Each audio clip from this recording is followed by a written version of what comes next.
Mu Qingluan mengingatkan Soyan jika paviliun petir angin tidak mungkin akan menerima penghinaan ini dengan begitu saja. Dan meminta rekan sesama murid pendiri paviliun itu untuk berhati-hati. Soyan mengangguk sedikit ketika menerima peringatan Mu Qingluan. Soyan mengatakan jika tujuan mereka hanyalah buah bayi jiwa dan tidak akan berkompromi kepada siapapun yang menghalanginya untuk mendapatkan benda tersebut, entah itu paviliun petir angin maupun Phoenix api surgawi.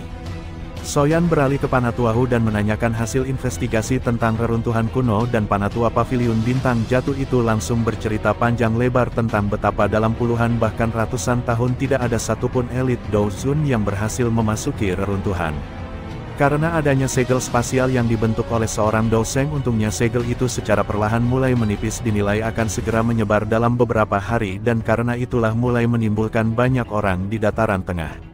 Soyan juga sempat menanyakan tentang adanya informasi tentang Aula Jiwa, namun berhubung organisasi itu sangatlah misterius, Panatuahu maupun Panatua Qi sama sekali tidak mendengar informasi tentang Aula Jiwa. Lebih dari itu, menurut Mu Qingluan yang lebih perlu diwaspadai adalah penguasa pegunungan tulang alias Piton 9 Tanah yang dalam, di mana salah satu dari binatang iblis puncak di benua itu memiliki lebih dari cukup kekuatan untuk menutup pegunungan. Namun anehnya memilih untuk membiarkan informasi tentang reruntuhan kuno menyebar, tapi ternyata menurut Tetua Hu saat ini Piton 9 Tanah telah mengalami bencana karena ada ahli misterius yang dengan sengaja mencari ahli-ahli kuat mereka untuk dibantai secara abis. Informasi ini jelas adalah sesuatu yang membingungkan dan yang membuat orang bertanya-tanya siapa orang yang dengan begitu beraninya menyinggung Piton 9 Tanah seperti ini. Meskipun hilangnya ahli-ahli Piton 9 Tanah ini adalah hal yang aneh, tapi pada akhirnya Soyan meminta rombongannya untuk tidak membahasnya, hal yang tidak ada hubungannya dengan mereka, dan kembali fokus untuk mengamati situasi pegunungan sampai mereka bisa mendapatkan buah bayi jiwa nanti. Setelah mengusir orang-orang paviliun petir angin yang sok kerasnya minta ampun itu, rombongan paviliun bintang jatuh menghabiskan waktu untuk berlatih, dan tanpa terasa 3 hari berlalu dalam sekejap mata di tengah penantian, di mana setelah pemantauan berkala atas kecepatan perubahan segel-segel diprediksi akan benar-benar hilang dalam waktu paling lama 2 hari. Dan selama waktu itu Soyan menghabiskan waktu untuk memikirkan Ade Sun Er beserta klan Gunya yang legendaris dan Kanjeng Medusa juga anak mereka yang entah sudah lahir apa belum.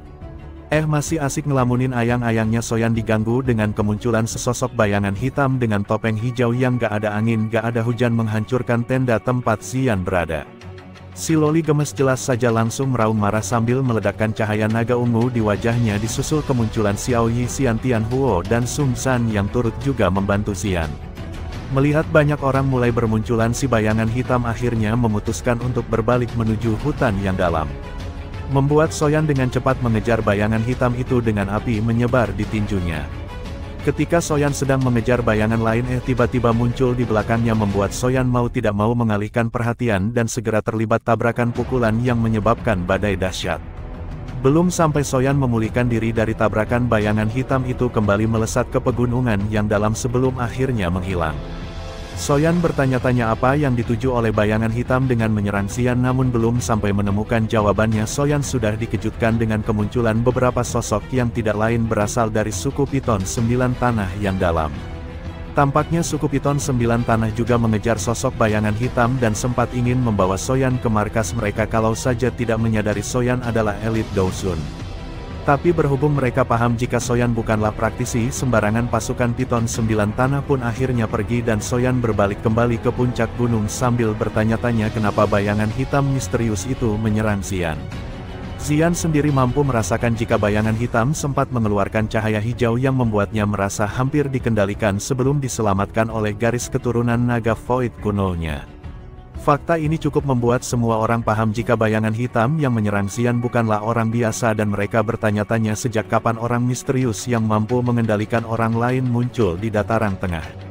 Setelah mengumpulkan satu demi satu informasi, akhirnya Soyan menyimpulkan jika sepertinya orang yang menghentikannya sebelumnya adalah ahli Piton 9 Tanah yang menghilang karena telah dikendalikan oleh bayangan hitam, dan berhubungan Xian sudah ditargetkan maka si Loli gemes dilarang keluar sendirian selama di wilayah binatang. 2 hari mengalir dengan tenang seperti pasir di antara jari-jari seseorang, dan akhirnya halayak keramaian telah berkumpul di pegunungan tulang mulai bergegas ke tempat di mana reruntuhan kuno berada. Karena reruntuhan itu kemungkinan akan menimbulkan pertarungan berbahaya, maka hanya kelompok kecil Soyan saja yang akan memasuki reruntuhan, sementara tetua dan murid Paviliun Bintang Jatuh akan tetap berada di perkemahan. Soyan melihat ada begitu banyak praktisi kuat, bahkan elit-elit Dozun pun tidak bisa menahan diri berhubung ada teknik Do kelas Tian di dalam reruntuhan. Soyan sendiri tidak berharap sama sekali akan mendapatkan teknik tingkat tinggi itu, namun dia hanya penasaran apa yang akan terjadi apabila teknik Do kelas Tian diadu dengan teratai api pemusnahan. Masih asik melamun Soyan dan semua orang di pegunungan, tiba-tiba dikejutkan dengan gelombang getaran dahsyat dari reruntuhan kuno, di mana gelombang dahsyat itu mengguncang jenis riau yang sangat ganas seperti gunung berapi. Sepersekian detik kemudian ruang di sekitar Soyan terdistorsi disusul dengan ledakan yang muncul seperti kaca yang rapuh. Menandakan segel spasial yang diciptakan oleh elit Doseng telah sepenuhnya runtuh. Soyan mengarahkan kelompoknya untuk mundur, sementara ahli-ahli lainnya yang sok keras maju duluan akhirnya ditekan oleh ledakan badai yang muncul setelah segel spasial musnah. Baru setelah ledakan telah mereda, Soyan melambaikan tangannya sebelum tubuhnya berubah menjadi seberkas cahaya yang melesat ke lautan tulang. Lautan tulang di dalam reruntuhan kuno sangatlah luas dan ada semacam puncak gunung yang menjulang tinggi di tengah lautan tulang. Lautan itu ditutupi oleh kabut putih yang pekat dan semakin jauh Soyan masuk ke dalam lautan tulang, mereka akhirnya sampai di hadapan sebuah aula besar berukuran 10.000 kaki yang tampak seperti gunung kecil. Aula besar berwarna merah cerah itu tampak sangat mencolok hingga membuat Soyan geleng-geleng kepala sebelum memimpin semua orang untuk mendarat sejauh 100 meter. Tidak hanya Soyan yang menunggu, ahli-ahli yang menyerbu pegunungan tulang juga nampaknya tidak mau ceroboh memasuki aula karena mereka percaya seorang dosen legendaris tidak mungkin meninggalkan aula ini tanpa pertahanan begitu saja. Sementara Soyan menunggu dengan tenang, dia tiba-tiba merasakan sepasang mata sedingin es ditembakkan, membuat Soyan buru-buru menoleh hanya untuk melihat seorang perempuan rupawan dengan berambut hitam berbentuk poniks yang tidak lain dan tidak bukan adalah kepala Paviliun Petir Angin Muda Feng Qing'er. Soyan mengangkat sebelah alisnya ketika melihat Feng Qing'er, juga banyak orang berkerumunan di sampingnya termasuk seorang pria muda berambut putih yang kemungkinan besar berasal dari suku Poniks Iblis Surga. Feng Qing'er sendiri juga terlibat obrolan serius dengan si pemuda berambut putih, membicarakan Soyan baru setahun tidak bertemu tiba-tiba udah Dozun aja. Meskipun begitu, Feng Qing'er tampaknya memiliki kepercayaan kepada pria berambut putih di sisinya, menunjukkan bahwa pemuda itu seharusnya memiliki kekuatan yang cukup besar untuk berurusan dengan Soyan. Soyan juga merasakan niat membunuh pria berambut putih yang secara mengejutkan juga merupakan seorang elit Dozun.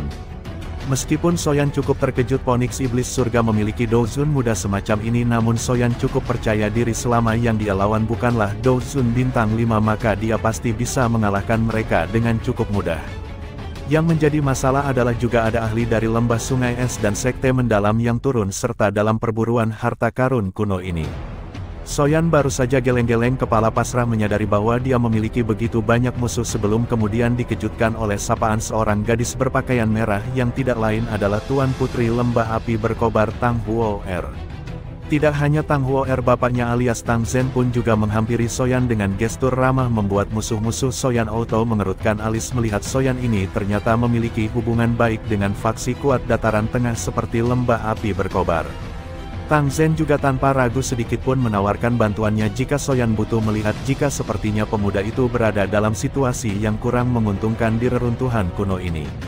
Soyan tersenyum dan mengangguk mendengar dukungan yang diberikan Tang Zhen kepadanya, di mana memang selain Lembah Api Berkobar memiliki utang budi atas penyempurnaan pil untuk Tang Huo-er, saat ini Soyan adalah guru alkemis tingkat 8 yang bisa dibilang salah satu tokoh luar biasa di seluruh benua Doqi. Baru setelah bertukar basa-basi sejenak dengan Tang Zhen, Soyan dan semua orang di depan aula dibuat gonjang-ganjing sekali lagi setelah menyadari bahwa pintu masuk aula telah dibuka, membuat lautan manusia itu berubah menjadi keributan. Ketika mereka berbondong-bondong menyerbu aula, Soyan sekali lagi memilih untuk tidak ceroboh, dan benar saja karena setelahan orang-orang masuk, terowongan hitam di pintu masuk aula berubah menjadi merah sebelum kemudian menciptakan nyala api yang berusaha membakar orang-orang melihat pertahanan jalur api ini. Para ahli langsung meledakkan Doqi Agung di tubuh mereka untuk mempertahankan diri. Sementara kelompok Soyan justru tampak sangat percaya diri karena pemimpin mereka memiliki 4 jenis api surgawi di dalam tubuhnya, dan ketika Soyan meledakkan api 3000 teratai hati dalam tubuhnya, Tang Zhen sekali lagi harus dibuat bingung melihat betapa aneh api surgawi Soyan, sekaligus membuatnya semakin yakin jika Soyan ini memang sangatlah menakutkan. Dengan bantuan api surgawi, kelompok Soyan melaju dengan cukup cepat di dalam terowongan api, dan dalam beberapa menit mereka bisa melewati ahli-ahli lainnya yang masuk lebih dulu. Bahkan mulai mengejar rombongan lembah sungai es hingga membuat Bing Sun Xiaotou menengus kesal. Kepala lembah sungai es itu segera melambaikan lengan bajunya yang besar, meningkatkan kecepatannya sebelum akhirnya menghilang dari pandangan kelompok Soyan. Lembah sungai es jelas masih menunjukkan pertentangan dengan Soyan, namun dengan kekuatan kelompoknya saat ini bahkan Bing Sunzi sama sekali tidak meninggalkan setitik pun ketakutan di hatinya. Soyan juga turut meningkatkan kecepatannya, membuat kelompok berselimut api itu berubah menjadi cahaya api yang melesat secara eksplosi menuju ujung jalur api. Namun anehnya Soyan tidak juga menemukan ujung jalur api maupun lembah sungai es yang sudah mendahului mereka, padahal Soyan yakin jika kecepatannya lebih tinggi dibandingkan Bing Sunzi. Soyan segera memutar otak sebelum akhirnya menumbuhkan jika sepertinya jalur api ini hanyalah jebakan.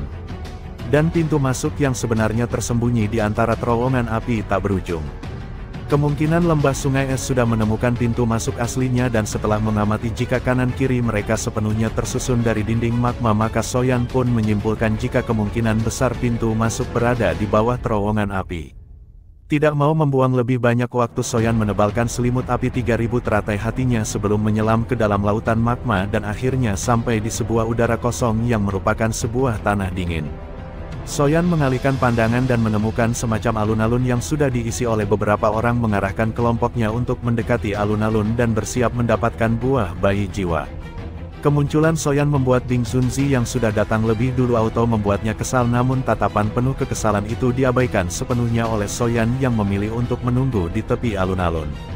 Soyan mengalihkan pandangan ke sebuah pintu tua yang dijaga oleh 10 boneka iblis bumi di depannya. Soyan yang sudah berpengalaman dengan ujang memahami jika 10 boneka iblis bumi sebenarnya sudah merupakan pertahanan yang cukup kuat, namun masih jauh jika mereka berharap dapat menghentikan seorang elit Douzun. Soyan secara alami tidak mau membuang tenaga untuk menyerang boneka-boneka itu karena dia yakin akan ada orang lain yang melakukannya lebih dulu. Dan benar saja, beberapa saat kemudian seorang Douzun melangkah mendekati pintu aula, dan ketika berada di sekitar 100 kaki di depan pintu batu, 10 patung seperti sosok yang tidak bergerak itu mengeluarkan suara retakan tulang yang rendah sebelum memunculkan tombak di tangannya dan menyerang ke arah si lelaki tua beramai-ramai. Douzun tua yang kita sebut aja Bambang dengan percaya diri mengalahkan boneka-boneka itu karena memang jarak kekuatan seorang elit Douzun dan elit Douzong sangatlah jauh. Namun tepat ketika hampir dikalahkan, 10 boneka mundur dengan cara yang aneh sebelum akhirnya membentuk sebuah formasi yang tidak kalah anehnya. Yang membingungkan adalah tepat ketika formasi dibentuk, tenggorokannya mengeluarkan suara gemuruh membuat cahaya perak di salah satu kulit boneka iblis bumi meredup sebelum kemudian digantikan dengan cahaya emas yang menandakan boneka iblis bumi itu telah berevolusi menjadi boneka iblis langit. Soyan yang menahan diri untuk tidak misu-misu melihat bagaimana boneka iblis bumi peninggalan elit Dou Sheng ini berevolusi dengan begitu mudah. Sementara dia mengeluarkan begitu banyak upaya tenaga untuk membuat Ujang menjadi boneka iblis langit. Sementara Soyan meratapi nasib Ujang si Bambang yang sebelumnya sangat percaya diri melawan 10 boneka iblis auto dibuat ketar-ketir karena sekarang boneka iblis langit ini memiliki kekuatan yang setara dengan bintang 2 Douzun, dan benar saja setelah boneka iblis berevolusi, Bambang benar-benar kesulitan mengatasi serangannya. Membuat orang-orang yang menonton pun menjadi ketakutan kalau dipaksa mengatasi boneka level Douzun ini. Tapi setelah dipikir-pikir lagi, Soyan jadi tertarik dengan kekuatan formasi boneka iblis bumi ini, berpikir apa jadinya kekuatan Ujang kalau didukung oleh formasi boneka iblis. Akhirnya Soyan pun memutuskan untuk turun tangan sendiri menyerang boneka iblis bumi. Membuat seorang elit Douzun langsung mengikutinya karena dia juga tertarik dengan kekuatan boneka iblis bumi. Tampak tidak begitu memperdulikan Douzun berambut putih itu, Soyan segera menyebarkan kekuatan spiritualnya, berpikir untuk menggantikan kekuatan spiritual yang sudah tertanam di boneka iblis bumi sebelumnya. Pria berambut putih paham jelas apa yang dimaksudkan oleh Soyan, dan berhubung dia tidak dapat menghentikan pemuda itu, maka si Douzun berambut putih pun memutuskan untuk menghancurkan boneka iblis bumi yang diinginkan oleh Soyan. Namun belum sampai merealisasikan tujuannya dia sudah dihentikan oleh Ujang. Pria berambut putih hanya bisa menengus kesal ketika mengangkat kepalanya untuk melihat Soyan yang perlahan membuka matanya sebelum benar-benar memasukkan 10 boneka iblis bumi ke dalam cincinnya. Semua orang auto melongo tidak bisa berkata-kata melihat Soyan benar-benar bisa menaklukkan 10 boneka iblis setara elit Dozun Bintang 2 hanya dalam beberapa menit saja. Sementara itu Soyan menghela nafas senang karena sebenarnya dia tidak menemukan jejak spiritual apapun di dalam boneka, mengartikan bahwa siapapun bisa menaklukkan boneka-boneka itu kalau bergerak lebih cepat. Baru setelah 10 boneka iblis bumi hilang pintu pun batu terbuka dan Soyan kembali ke posisinya seolah tidak ingin menjadi orang pertama yang memasuki reruntuhan. Baru setelah ada ahli yang dengan tidak sabar memasuki aula, kelompok Soyan pun dengan cepat menyerbu memasuki pintu batu itu.